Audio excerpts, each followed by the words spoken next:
Jureškinová lopta, ktorá zapadla za Mateja Juričku. 12. minúta, 1-0 pre Spartak.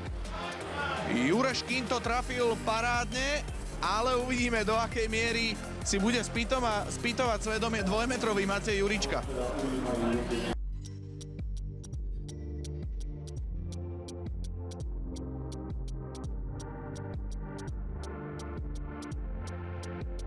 Dlhé obdobie obstarával Adam Orong.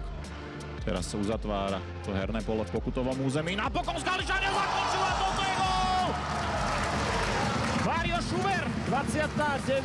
minúta, je to tak. Chorvátsky stredný obránca ponad hlavu posiela Skalicu do vedenia.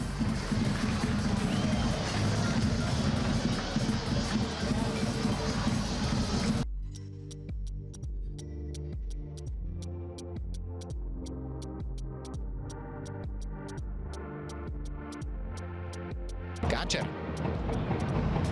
Jaroslav Káčer posúva do krídelného priestoru, Bzdil snaží sa preštrikovať cez súperovú defenzívu a pozrite sa, ako Žilina odpovedá. 5. minúta, 1-1, toto je parádny futbal.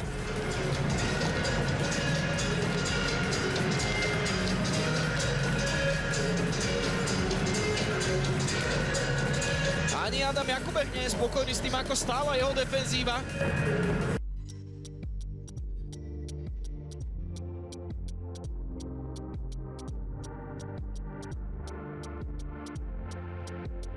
Loptu točí od brány do Manického, naskakoval tam znovu Guram Kašia, ešte Tigran Barsegyan, prehodil si to na pravačku a čo teraz trafil Tigran Barsegyan?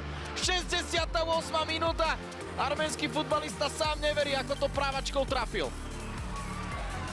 Všetci vieme, že ľavačku mal neskutočnú.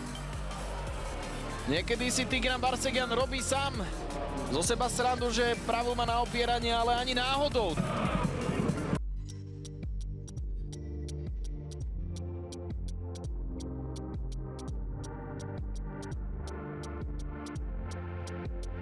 Skalice Suľa s ním nestíhal, zasekať si chce, zasekávať Ujlakyho a priestor na ďalší gól!